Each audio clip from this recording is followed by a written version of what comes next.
Hello नमस्कार दोस्तों, आपके अपने YouTube channel learn with Ajay sir पर आपका हार्दिक स्वागत है। और अपने पहले स्ट्रेटेजी के क्लास को बहुत अच्छा रिस्पांस मिला, ऐसे ही साथ बनाए रखिए। इस क्लास को धीरे धीरे जीरो से जीनियस तक लेकर चलेंगे, आप हमारा साथ बनाए रखिए। और आज के क्लास में अंत तक रुकना माय डियर, क्योंकि आज की क्लास परीक्षा के लिए अति महत्वपूर्ण क्लास होने वाली है। और जो अंत तक मैदान में रुकता है जीत उसी की होती है। तो चलिए शुरुआत करते हैं आज की क्लास की पहले प्रश्न के साथ। देखिए आज का हमारा पहला प्रश्न है, DRDO की स्थापना कब हुई। देखिए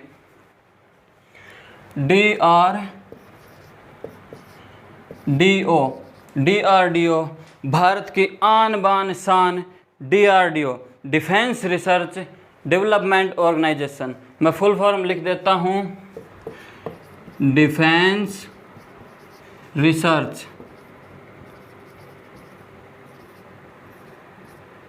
रिसर्च डेवलपमेंट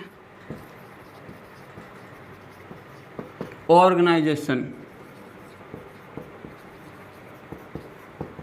इसके हिंदी में बात करें तो रक्षा अनुसंधान एवं विकास संगठन।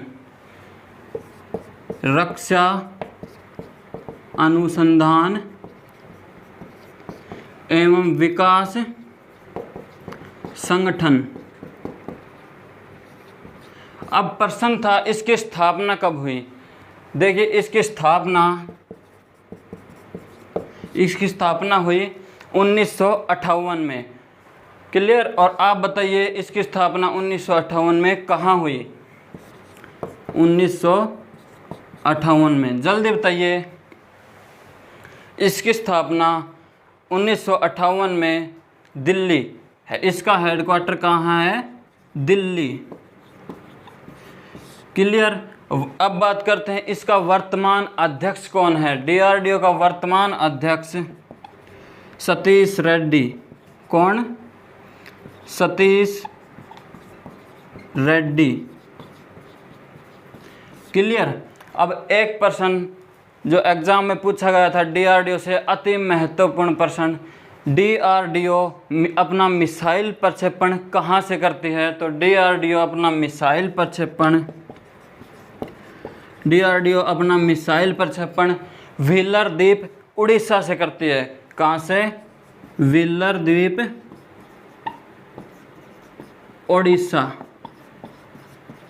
द्वीप उड़ीसा से करते हैं। और हाल ही में करंट अफेयर्स का क्वेश्चन है, व्हीलर द्वीप उड़ीसा का नाम बदलकर क्या कर दिया गया है? APJ अब्दुल कलाम द्वीप। APJ अब्दुल कलाम द्वीप। क्लियर। अब उड़ीसा का नाम आया है माय डियर, उड़ीसा को पकड़ लो, जाने मत देना, पकड़ के इसका पोस्टमार्टम करना है। देखिए जल्दी से आप इसका स्क्रीनशॉट ले लीजिए, अब फिर हम उड़ीसा का पोस्टमार्टम करेंगे। देखिए अब मैं इसको रफ कर देता हूँ, स्क्रीनशॉट ले लिया होगा आपने। देखिए उड़ीसा, आज हम आपको फ्री में उड़ीसा की सैर कराएंगे। देखना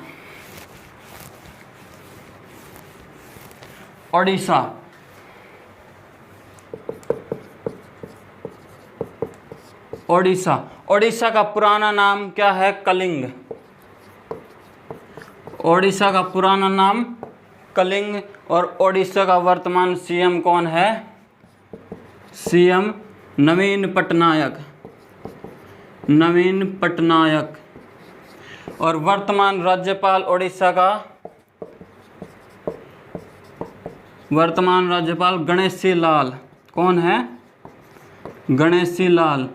इसी प्रकार से हर राज्य के राज्यपाल और CM आपको बार बार रिपीट करवाए जाएंगे। क्लियर। उड़ीसा का राज्यपाल गणेशी लाल। ठीक है। उड़ीसा में सिमलीपाल राष्ट्रीय उद्यान। क्या?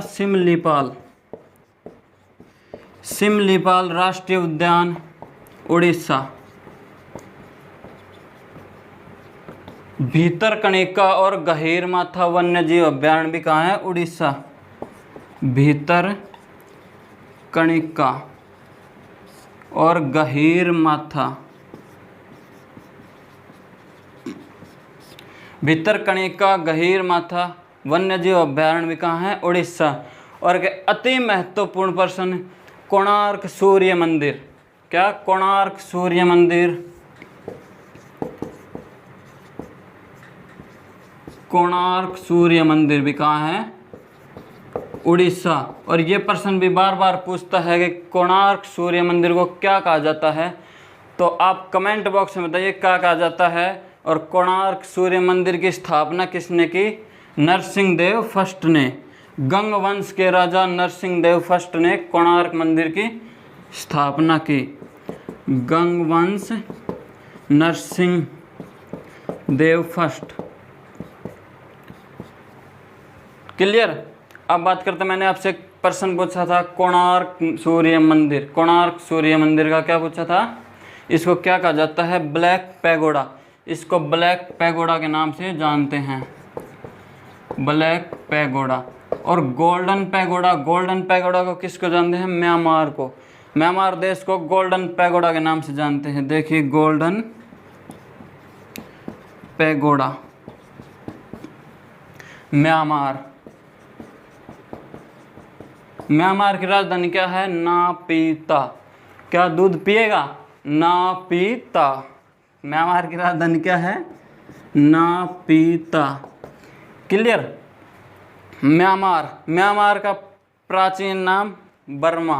क्या? म्यांमार का प्राचीन नाम क्या है? बर्मा। और इसकी राजधानी, प्राचीन राजधानी क्या थी? रंगून। रंगून। पुरानी राजधानी क्या थी? रंगून। क्लियर? देखिए कहाँ DRDO से चले थे हम और कहाँ रंगून पहुँच गए। चलते हैं अगले प्रश्न की ओर। देखिए, आपको एक प्रश्न का पूरा पोस्टमार्टम इस क्लास में करवाया जाएगा, जो पेपर की दृष्टि से अति महत्वपूर्ण है। क्लियर? देखते हैं हमारा अगला प्रश्न क्या है। अगला प्रश्न हमारा है, बजट संविधान का, बजट शब्द का उल्लेख संविधान के किस अनुच्छेद में किया गया है? आप कमेंट बॉक्स में बताइए, मैं आपको ऑप्शन देता हूं। बजट शब्द का उल्लेख, बजट शब्द का उल्लेख, मैं आपको ऑप्शन देता हूं, आप अभी बताना। ऑप्शन ए अनुच्छेद 112, 108, 110 और चौथा ऑप्शन कोई नहीं। चौथा ऑप्शन क्या है? कोई नहीं। जल्दी से बताइए, बजट शब्द का उल्लेख संविधान के कौन से अनुच्छेद में है? जल्दी से बताइए। 112, 112। फिर गई भैंस आपकी पानी में। बजट शब्द का उल्लेख 112 में नहीं है। बजट शब्द, बजट शब्द का उल्लेख 112 में नहीं है। 112 में बजट के स्थान पर क्या है? वार्षिक वित्तीय विवरण। वार्षिक वित्तीय विवरण। वार्षिक वित्तीय विवरण, बजट शब्द का संविधान में कोई उल्लेख नहीं है। इसके स्थान पर क्या है? वार्षिक वित्तीय विवरण का उल्लेख है। ठीक है, अब बात करते हैं अनुच्छेद 108 की। तो अनुच्छेद 108 में क्या है? देखिए, अनुच्छेद 108 में है संयुक्त बैठक। संयुक्त बैठक। अनुच्छेद 108 में क्या है? संयुक्त बैठक। संयुक्त बैठक कौन बुलाता है? तो राष्ट्रपति बुलाता है। बुलाता कौन है? राष्ट्रपति। ठीक है, और संयुक्त बैठक का अध्यक्ष कौन होता है? तो लोकसभा स्पीकर। अध्यक्ष, संयुक्त बैठक का अध्यक्ष कौन होता है? लोकसभा स्पीकर। और वर्तमान में लोकसभा स्पीकर कौन है? ओम बिड़ला। कौन है? ओम बिड़ला। क्लियर? और एक प्रश्न यहाँ से और पूछता है, इस संयुक्त बैठक में कौन भाग नहीं ले सकता? तो वो नहीं ले सकता राज्यसभा का सभापति, उपराष्ट्रपति। उपराष्ट्रपति इसमें भाग नहीं ले सकता। क्लियर? उपराष्ट्रपति इसमें भाग नहीं ले सकता। क्लियर? अब बात करते हैं अनुच्छेद 110 की। अनुच्छेद 110 में क्या है माय डियर? इसमें है धन विधेयक। अनुच्छेद 110 में क्या है? धन विधेयक। क्लियर? और वर्तमान में यहाँ सिखाया था नाम किसका? उपराष्ट्रपति का। और वर्तमान में उपराष्ट्रपति कौन है? वेंकैया नायडू। वेंकैया नायडू वर्तमान का उपराष्ट्रपति। क्लियर? अब नाम आया था बजट शब्द। तो बजट शब्द का 1% से नहीं, पूरा पोस्टमार्टम करने वाले हैं। देखिए, आप इसका स्क्रीनशॉट ले लीजिए जल्दी से। देखिए, बजट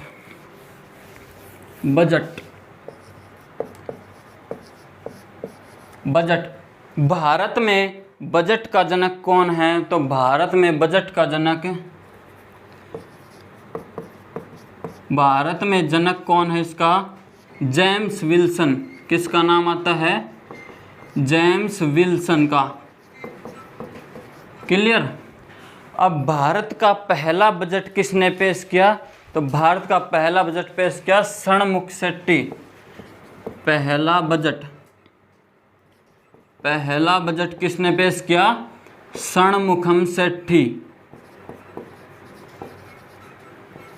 षणमुखम शेट्टी किसने पेश किया? अरे शिल्पा शेट्टी नहीं, षणमुखम शेट्टी। क्लियर? और भारत का सर्वाधिक बार बजट किसने पेश किया? सर्वाधिक बजट पेश किया मोरारजी देसाई। सर्वाधिक बार किसने बजट पेश किया? मोरारजी देसाई। क्लियर? सर्वाधिक बजट पेश किया मोरारजी देसाई। और बजट का अन्य नाम, बजट को क्या कहते हैं? बजट का नया नाम अभी आया है, बही खाता। क्या बजट को कहते हैं? बही खाता। क्लियर? जैसे खाता बुक ऐप है ना, ऐसे ही बजट का नया नाम बही खाता। देखिए, बजट अब नाम आया है किसका? मोरारजी देसाई का। मोरारजी देसाई का समाधि स्थल कौन सा है? आप जल्दी से कमेंट बॉक्स में बताएं। मोरारजी देसाई का समाधि स्थल जल्दी बताएं। मोरारजी देसाई का समाधि स्थल।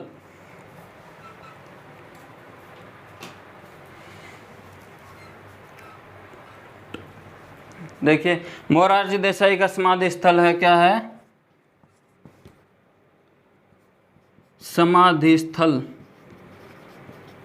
मोरारजी देसाई का समाधि स्थल है अभय घाट। अभय घाट। अब याद नहीं होगा तो याद करने की ट्रिक देखो। मोरारजी से बना लो क्या? मोर। मोरारजी से बना लो मोर। और मोर को बहुत क्या लगता है? डर लगता है, भय लगता है। मोर को लगता है भय। क्लियर? अब बना लो मोरारजी से मोरारजी देसाई, और भय से बना लो अभय घाट।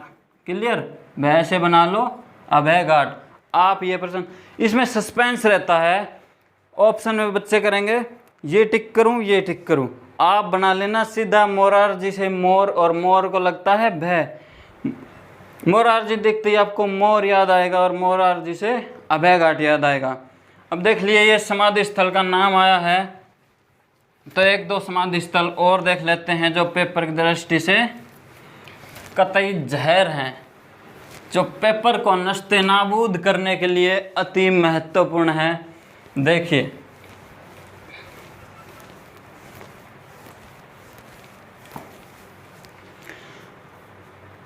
राजघाट। क्या? राजघाट किसका समाधि स्थल है? राजघाट। राजघाट किसका समाधि स्थल है? महात्मा गांधी। महात्मा गांधी। याद कैसे करोगे? अरे आपके नोटों पर राज कौन करता है?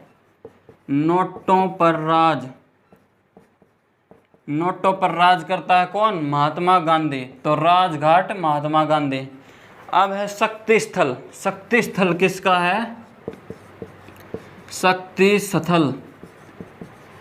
शक्ति स्थल किसका समाधि स्थल है? तो यह है इंदिरा गांधी का। किसका? इंदिरा गांधी। इंदिरा गांधी। अब इंदिरा से बना लो इंडिया। भारत में क्या होती है? भारत में होती है शक्ति। इंदिरा से बना लो इंडिया। इंडिया। भारत में क्या होती है? शक्ति, है ना? भारत में होती है शक्ति। और इंडिया से बना लो इंदिरा, और भारत में होती है शक्ति। इंदिरा गांधी का समाधि स्थल शक्ति स्थल। ठीक है। अब बात करते हैं शांतिवन। शांतिवन किसका समाधि स्थल है? शांतिवन। शांतिवन किसका समाधि स्थल है? अरे नहाने से क्या आती है? शांति। गर्मी का टाइम है, नहाने से क्या आती है? शांति। देखिए जवाहरलाल नेहरू। जवाहरलाल नेहरू। नेहरू से बना लो नहाने, और गर्मी में नहाने से क्या आती है? शांति आती है। तो शांतिवन जवाहरलाल नेहरू। क्लियर। एक और है किसान घाट किसका समाधि स्थल है? क्या? किसान घाट। किसान घाट किसका समाधि स्थल है? किसान घाट है चौधरी चरण सिंह। किसका? चौधरी चरण सिंह का। अरे किसान, किसान जो अन्नदाता है उसको हमें चरण छूने चाहिए, है ना? किसान के क्या छूने चाहिए? चरण। क्लियर। इससे बना सकते हैं अब चौधरी चरण सिंह। अब एक most important, one of the most important question, Chaitra Bhumi. Chaitra Bhumi किसका समाधि स्थल है? जल्दी से आप बताएं कमेंट बॉक्स में। चैत्रा भूमि। चैत्रा भूमि किसका समाधि स्थल है? जल्दी से बताएं कमेंट बॉक्स में। चैत्रा भूमि। चैत्रा भूमि समाधि स्थल अरे किसका है? डॉक्टर भीमराव अंबेडकर। भीमराव अंबेडकर किसका समाधि स्थल है? डॉक्टर भीमराव अंबेडकर। चैत्रा भूमि। अम्बे मैया, देखो याद करने की ट्रिक, अम्बे मैया। अम्बे मैया का क्या बनता है? चित्तर बनता है अम्बे मैया का, है ना? चित्तर। अम्बे मैया के चित्तर के हम पूजा करते हैं। तो अंबेडकर याद रखते ही आपको चित्तर याद आएगा, और चित्तर से बना लेना चैत्रा भूमि। क्लियर। एक एक आपको समाधि स्थल ट्रिक से याद करवाया जाएगा, जो पेपर में देखते ही आप सीधा जय माता दी ऑप्शन लगा देंगे। ठीक है। अब भीमराव अंबेडकर, संविधान के जनक भीमराव अंबेडकर का नाम आया है, तो उनकी कही हुई बात मैं कभी नहीं भूल सकता। वो क्या बात है? वो तुम्हें नहीं पता होगा, मुझे पता है तुम्हें नहीं पता होगा। वो हमारे ज़माने की बात है, भीमराव अंबेडकर जी के ज़माने की बात है। उन्होंने जो बात कही थी ना, मैंने भाई साहब खुद अपने कानों से सुनी थी। अब तुम कहोगे झूठ बोल रहे, मैं बिल्कुल सफ़ेद झूठ नहीं बोल रहा हूँ। देखिए भीमराव अंबेडकर जी ने क्या कहा था? शिक्षा वह शेरनी का दूध है जो जितना पिएगा उतना दहाड़ेगा। ठीक है। अब भीमराव अंबेडकर जी का नाम आया है यहाँ से, तो एक दो क्वेश्चन जरूर बनाएंगे भीमराव अंबेडकर जी से। संविधान का जनक सीधा पेपर में पूछता है, संविधान का जनक किसे कहा जाता है? भीमराव अंबेडकर। संविधान का जनक, संविधान का जनक भीमराव अंबेडकर। भीमराव अंबेडकर ने भारतीय संविधान अनुच्छेद 32 को क्या कहा है? अनुच्छेद 32 में है क्या? अनुच्छेद 32 में संवैधानिक उपचारों का अधिकार। क्या? संवैधानिक उपचारों का अधिकार। और इस अनुच्छेद 32 को भीमराव अंबेडकर जी ने संविधान की आत्मा कहा है। क्या कहा है? संविधान की आत्मा। संविधान की आत्मा।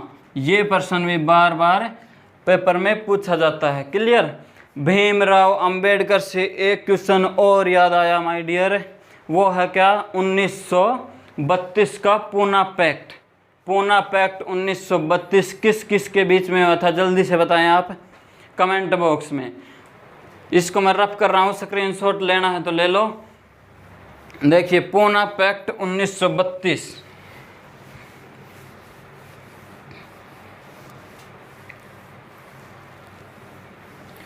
पूना पैक्ट 1932।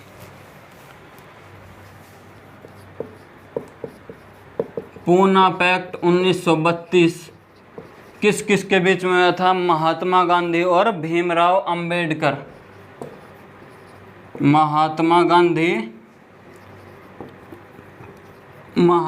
गांधी और वर्सेस अंबेडकर। ठीक है। क्या हुआ था, भीमराव अंबेडकर जी है ना, दलितों के लिए एक अलग से निर्वाचन क्षेत्र की मांग कर रहे थे, जिससे गांधी जी नाराज थे। और उस समय गांधी जी यरवदा जेल में आमरण अनशन, बोले भूख हड़ताल करूंगा, पिज्ज़ा तब ही खाऊंगा जब पूरा पैक करोगे। क्या, पूना पैक्ट करोगे। तो जब ये पूना पैक्ट समझौता हुआ था। क्लियर। अब चलते हैं हमारे अगले प्रश्न की ओर। महात्मा गांधी ऐसे बोले कि पिज्ज़ा तब ही खाऊंगा जब पूरा पैक करोगे। क्लियर। हमारा अगला प्रश्न है, यूएनओ की स्थापना कब हुई। यूएनओ की स्थापना कब हुई। One of the most important question, paper की दृष्टि से कतई जहर प्रश्न, लुटेरा प्रश्न लिख सकते हो आपको, क्योंकि ये हर बार पेपर को लूटने के लिए आ जाता है। यूएनओ, जल्दी से बताइए यूएनओ की स्थापना कब हुई। यूएनओ कमेंट बॉक्स में बताइए यूएनओ की स्थापना। यूनाइटेड नेशन ऑर्गेनाइजेशन, इसके फुल फॉर्म में लिख देता हूँ, united nation organisation. Clear. Hindi में संयुक्त राष्ट्र संघ, हिंदी में बात करें तो संयुक्त राष्ट्र संघ। और इसके ऊपर लिख लो क्या, लुटेरा प्रश्न। लुटेरा प्रश्न जो पेपर को हर बार लूटने के लिए आ जाता है। यहाँ से एक क्वेश्चन लगभग एग्जाम्स में पूछा जाता है। यूएनओ की स्थापना हुई, स्थापना 1945। इसका हेडक्वार्टर कहाँ है, New York. New York headquarter, New York. Clear. और न्यूयॉर्क कहाँ है, अमेरिका में। क्लियर। यूएनओ की स्थापना न्यूयॉर्क। वर्तमान अध्यक्ष कौन है इसका, वर्तमान अध्यक्ष एंटोनियो गुटेरेस। अध्यक्ष एंटोनियो गुटेरेस। एंटोनियो गुटेरेस किस देश का है, तो पुर्तगाल के। कहाँ के, पुर्तगाल के। एंटोनियो गुटेरेस कहाँ के है, पुर्तगाल के। वर्तमान अध्यक्ष एंटोनियो गुटेरेस। एक प्रश्न और यहाँ से, यूएनओ, यूएनओ के कितने अंग हैं। यूएनओ के 6 अंग हैं। अंग, इसके अंग कितने हैं, 6 अंग। क्लियर। और भाषा कितनी है यूएनओ की, तो यूएनओ की भाषा भी कितनी है, 6। और 5 यूएनओ के 5 अंगों का मुख्यालय कहाँ है, न्यूयॉर्क में। यूएनओ के 5 अंगों का मुख्यालय कहाँ है, न्यूयॉर्क में। और एक अंग, 6th अंग का मुख्यालय अलग जगह है, वो जल्दी से आप बताएं कहाँ है। यूएनओ का 6ठा अंग कहाँ है, यूएनओ का 6th अंग, एक अंग कहाँ है, एक अंग कौन सा है, अंतर्राष्ट्रीय न्यायालय, इंटरनेशनल कोर्ट। International court.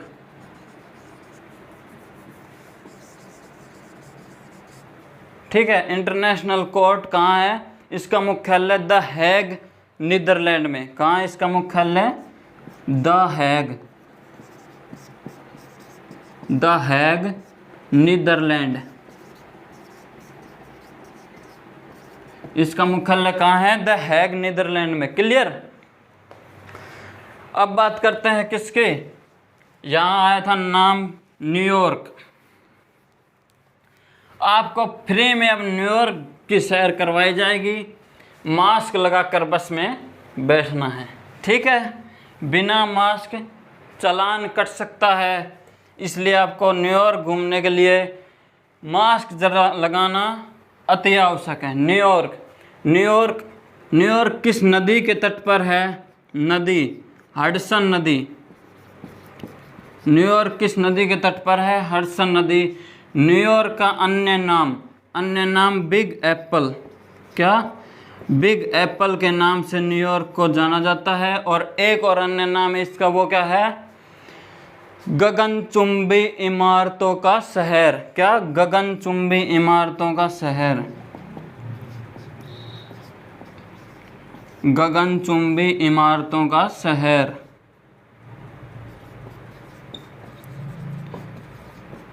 गगनचुंबी इमारतों का शहर हडसन नदी के तट पर है न्यूयॉर्क। क्लियर। UNO पूरा हुआ। चलते हैं अगले प्रश्न की ओर। देखिए अगला प्रश्न हमारा क्या है, देखते हैं।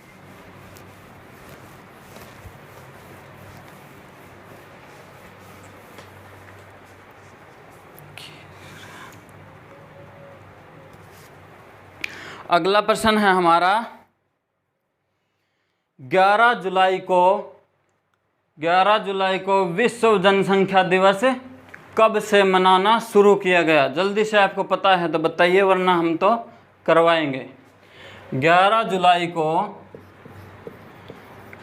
जुलाई को विश्व जनसंख्या दिवस, विश्व जनसंख्या दिवस। और इस क्लास को धीरे धीरे अति महत्वपूर्ण और महत्वपूर्ण क्लास बनाया जाएगा। ज़्यादा से ज़्यादा शेयर कीजिए आप। क्या? शेयर कीजिए। ये ना हिस्ट्री क्लास है, ना पॉलिटिकल की है, ना अंतर्राष्ट्रीय की। ये सिर्फ पेपर की खोपड़ी में छेद करने के लिए अति महत्वपूर्ण प्रश्न जो बार बार एग्जाम में पूछे जाते हैं उनकी क्लास है। क्लियर। विश्व जनसंख्या दिवस कब से मनाना शुरू किया गया? तो इसका आंसर है 11 जुलाई 1989। क्यों 11 जुलाई को क्यों मनाया जाता है अंतर्राष्ट्रीय जनसंख्या दिवस? क्यों मनाया जाता है 11 जुलाई को? क्योंकि 11 जुलाई 1987 को विश्व की जनसंख्या 5 अरब हो गई थी। कितनी हो गई थी? विश्व जनसंख्या 5 अरब हो गई थी। इसलिए, और 1987 से शुरू नहीं किया गया, ये 2 साल बाद, 5 अरब जनसंख्या होने के 2 साल बाद 1989 से इसकी शुरुआत की गई। वो ऑप्शन में 1987 भी देगा, 11 जुलाई 1987, वो नहीं, उसके 2 साल बाद शुरू की गई। आप इसको लिख लीजिए, नोट कर लीजिए। एक प्रश्न और, जैसे एक क्वेश्चन और अति महत्वपूर्ण बनता है। विश्व में सर्वाधिक जनसंख्या किस देश की है? विश्व में सर्वाधिक जनसंख्या किसकी है? चीन की। विश्व में सर्वाधिक जनसंख्या चीन की। और विश्व के कितने प्रतिशत? विश्व की 19% जनसंख्या ओनली चीन में है। 19% जनसंख्या चीन में। अपना भारत सेकंड नंबर पर है जनसंख्या में। भारत सेकंड कितनी प्रतिशत है? 17.5% विश्व की जनसंख्या। ठीक है। अब चलते हैं अगले प्रश्न की ओर। साइंस का एक अति महत्वपूर्ण प्रश्न। और एलपीजी, एलपीजी में कौन कौन से तत्वों की अधिकता होती है, कौन सी गैसों की अधिकता होती है? LPG, LPG liquid petroleum gas, liquid petroleum gas, द्रवित पेट्रोलियम गैस हिंदी में इसका नाम, द्रवित पेट्रोलियम गैस। इसमें कौन से तत्वों की अधिकता होती है? तो इसमें होते हैं ब्यूटेन और प्रोपेन, अधिकता होती है इसमें ब्यूटेन और प्रोपेन की। अब ब्यूटेन और प्रोपेन है ना, भारी गैस है ये, अगर लीक होगी तो ये धरती के नीचे ऊपर नहीं उठेगी। क्या है? भारी गैस। ये दोनों भारी गैस हैं, इसलिए एलपीजी की गंध का पता लगाने के लिए इसमें मरकैप्टोन मिलाया जाता है। गंध किस में आती है? एलपीजी में किसके कारण आते हैं? मरकैप्टोन के कारण। इसमें गंध आती है मरकैप्टोन के कारण। ठीक है, अब एलपीजी से क्वेश्चन एक आधा और है। एलपीजी, पहला एलपीजी कनेक्शन 100% एलपीजी कनेक्शन देने वाला राज्य है Himachal Pradesh. 100% LPG gas connection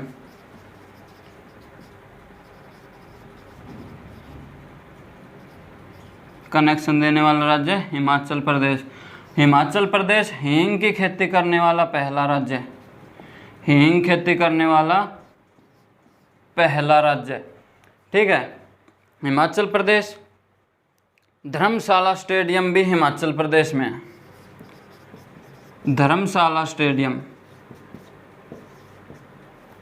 stadium Himachal Pradesh. ठीक है, और चंबा सुरंग हिमाचल प्रदेश। चंबा सुरंग भी कहाँ है? हिमाचल प्रदेश में। और हिमाचल प्रदेश सिपकिला दर्रा हिमाचल प्रदेश से कौन सी? सतलुज नदी भारत में प्रवेश करती है। सिपकिला से सतलुज प्रवेश करती है। ठीक है, अब सीएनजी, एक एलपीजी के साथ गैस का नाम और आता है सीएनजी का, liquid CNG compressed natural gas. CNG की full form compressed natural gas, CNG compressed natural gas. ठीक है, compressed natural gas CNG. CNG में किसकी अधिकता पाई जाती है? तो मीथेन गैस की। किसकी? मीथेन की, CH4 मीथेन की अधिकता पाई जाते हैं। मीथेन को मार्स गैस भी कहा जाता है। कौन सी गैस है? Marsh gas. मीथेन को क्यों कहा जाता है? मंगल ग्रह को मार्स कहते हैं, और मंगल ग्रह पर सर्वाधिक गैस मीथेन ही पाए जाते हैं। मीथेन और कहाँ पाए जाते हैं? मीथेन पाए जाते हैं कोयले की खानों में, कोयले खानों में, धान के खेतों में, धान के खेतों में, कोयले खानों में, और दलदली भूमि में, दलदली भूमि में भी मीथेन पाए जाते हैं। क्लियर? आज के लिए इतना ही। क्लास कैसी लगी कमेंट बॉक्स में ज़रूर बताना, और ज़्यादा से ज़्यादा क्लास को शेयर करना। धन्यवाद।